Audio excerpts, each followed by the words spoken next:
Have you ever tossed and turned all night and still woke up tired?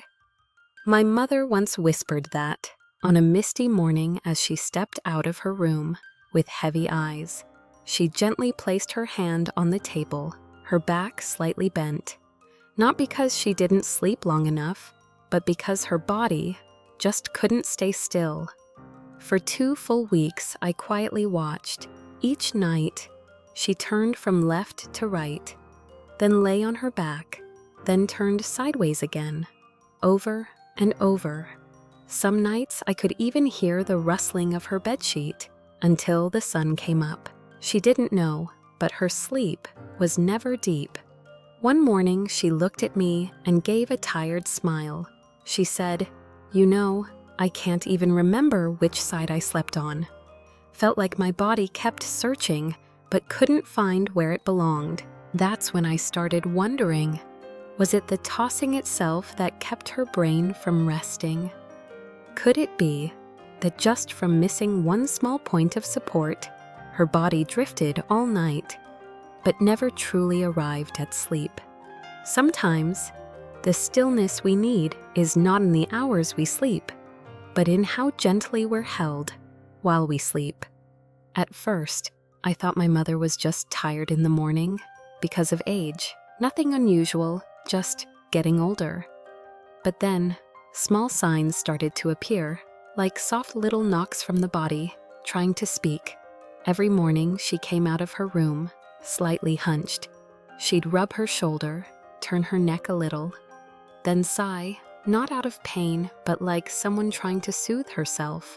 She once said, "Feels like I never really slept, just closed my eyes, then opened them again." She said it while making tea, one hand still rubbing her side, the spot perhaps that had carried too much pressure the night before. Some mornings, she'd pause mid-step in the kitchen, just stand there, as if forgetting what she was about to do. It wasn't dramatic, it wasn't alarming, but it kept happening quietly, regularly, until I couldn't look away anymore. And here's what truly worried me. She wasn't losing sleep because of pain. It was the other way around. It was the restless movements all night, turning this way, leaning that way, that kept her from ever reaching deep sleep.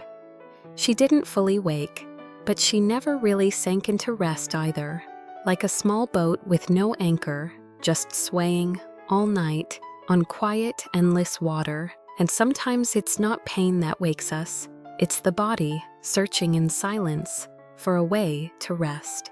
A physical therapist once told me, something that stayed with me: older bodies are very sensitive to instability, even during sleep. Just one awkward posture, one unsupported arm or shoulder, and the brain quietly sends out alarm signals. According to research from the National Institute on Aging, deep sleep, especially the kind that helps the brain truly recover, can be disrupted by something as small as repetitive movement or light muscle tension. The hard part is, many seniors don't even realize how often they turn during the night. But each turn, each little shift, makes the heart rate change, breathing changes, and the brain waves shift out of rest mode. And here's the thing, your brain doesn't need you to fully wake up, to be disturbed. Just tossing and turning makes the brain feel like the sleep space isn't safe, so it stays on alert, half asleep, half awake, never quite resting.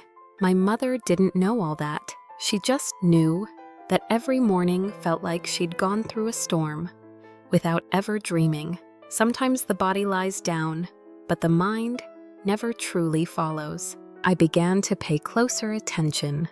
One night, I quietly walked into her room to grab a warm shirt, and I saw her sleeping, but it wasn't peaceful. She turned to the left, then to the right, then onto her back arms, moving gently like she was reaching for something, somewhere, in a dream. The soft light from the night lamp fell across her face, and I could see it clearly, a small frown just between her brows. Each time she moved, she took in a long, heavy breath. Each time the blanket shifted, it felt like the room sighed with her. The next morning, as we stood in the kitchen, I gently asked, "How was your night, Mom?" She gave a quiet smile, then said almost like a line she'd rehearsed, "Same as always, dear. Just couldn't lie still, kept turning over and over." But something in me knew this wasn't just same as always, so I started writing things down, night by night. After just 1 week, the sleep journal showed a pattern. Each night, my mother turned 5 to 7 times. Not because of noise, not from bad dreams, simply because her body didn't feel settled enough to stay in one position. And that's when a question came to me, quiet but clear: is there a way to help my mother's body feel held still in the bed she's known all her life? Sometimes the answer doesn't start with sleep. It starts with how we are held even in stillness. That night, the child walked into the room with a simple, long body pillow. No decorations, no fancy labels, just both soft, plain, neatly folded. He didn't say much, just placed it quietly beside Mom. One pillow went between her knees, another gently against her belly so her arm could rest without slipping out of place. Then he whispered, "Mom, maybe try hugging this tonight. Maybe you won't have to turn so much." His voice was soft, like he didn't want to disturb the sleep of an old habit. Mom didn't say anything. She just gave a small nod. That night, the room felt different. No rustling of bed sheets, no sudden gasps after every turn. Only calm, a stillness that almost felt unfamiliar. And the next morning, she sat up, but this time, her hand didn't rush to rub her back. No grimace, no complaint about her shoulder. She just sat there, quiet, for a moment, then softly said, "That's strange. I don't feel as tired this morning." It wasn't a miracle. It wasn't a full recovery, just one morning without a sigh, one quiet breath after so many restless nights. But that small moment planted the first seed of hope.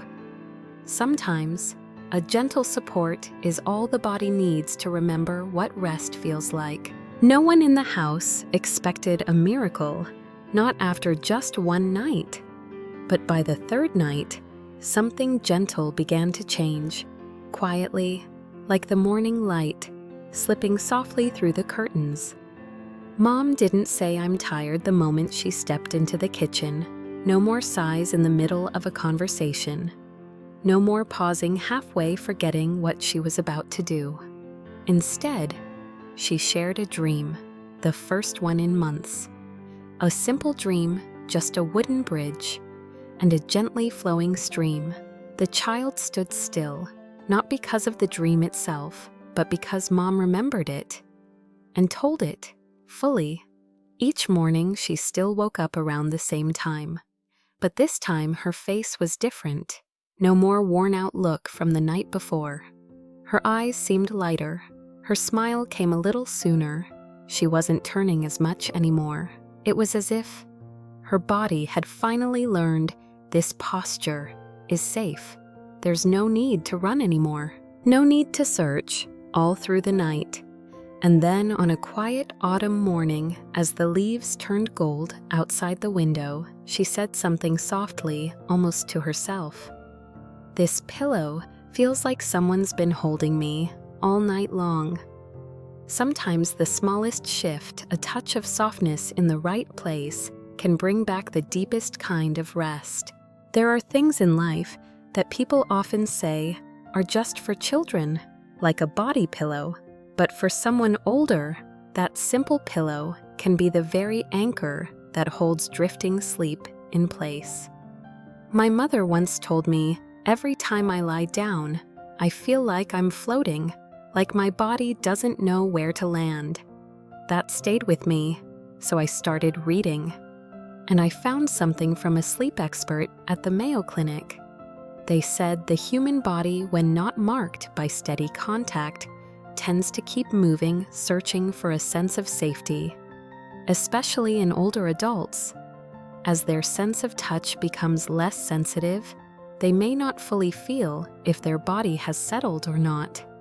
Put simply, if there's nothing steady for the hands, the legs, or the chest to rest against, the brain thinks I'm not safe yet, so the body turns, then shifts, then turns again, and slowly, the night breaks into little pieces.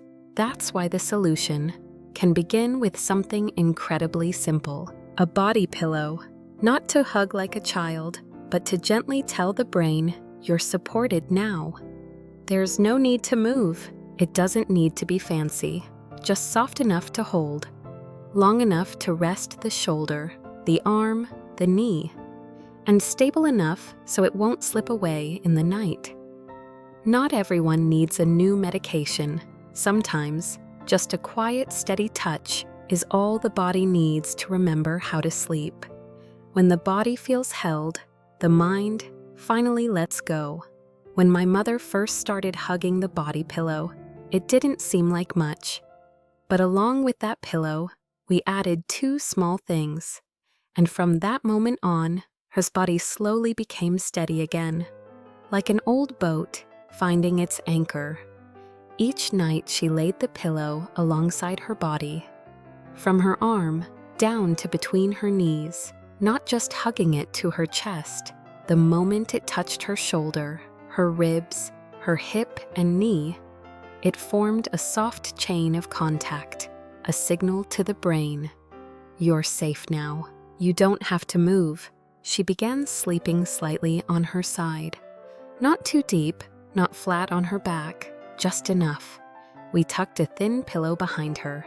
One arm rested over the body pillow, the other left free, and one small cushion between the knees to stop the hips from twisting. And before sleep, I invited her to breathe just 3 slow breaths. Not meditation, nothing fancy, just inhale through the nose, hold it, and exhale gently, like wind.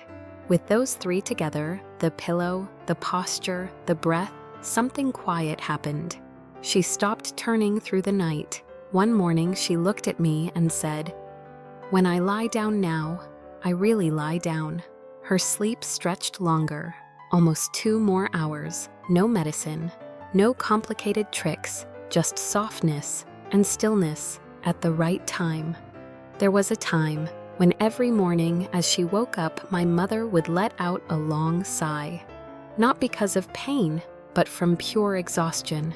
The night before had given her hours in bed, but not a moment of real rest. Sleep came and went, like a tide that never reached the shore. She tossed, she turned, as if her mind didn't know where to settle. We used to think it was just aging or quiet worries she never said out loud. But over time, we began to see the truth. The body needs stillness too. Not just medicine, not just soft music, but a steady posture repeated night after night. And maybe you've felt that too, those nights when you're tired, but even lying down doesn't help. You turn to the left, then to the right. You shift your legs, your arms, until the clock passes midnight and your eyes are still open. One morning, my mother said to me, "Before, I thought lying down meant I'd fall asleep, but now I see. If I don't help my body settle, my mind won't settle either." That was the moment it became clear. Some sleep troubles don't come from bad dreams. They come from our own bodies, searching, shifting, not knowing where to stop. And the turning point for us didn't start with sleeping pills, or machines, or waiting. It started with one soft pillow and a little more listening. Sometimes peace returns when we stop turning away from our own body's needs. If you're lying here now, listening to this story, and every morning you wake up with a little soreness in your shoulder, a little fog in your mind, maybe your body has been whispering all along. I just need to be gently held still. You don't have to change your whole sleep tonight, just one small thing. Try hugging a soft pillow, not to prop yourself up, not to fix everything in one night, but simply to hold. So your body doesn't need to toss again. So your brain doesn't have to stay alert. Just one small gesture. Like saying to yourself, tonight, we're allowed to rest. No more searching. This is a safe position now. And if one morning you open your eyes and you don't feel the tightness in your shoulders, if you don't have to wonder, was I lying on my back or my side? Then remember this moment, because sometimes you're the one who invited sleep to return just by letting go of an old habit and gently holding yourself with something new. Tonight, try hugging a small pillow while sleeping on your side, just to see. If your body is held still, will sleep arrive a little sooner? And if it does, if the morning feels a bit softer, if your shoulder aches a little less, come back here. Tell me what changed, because I believe sleep after 70 sometimes begins with one stable embrace.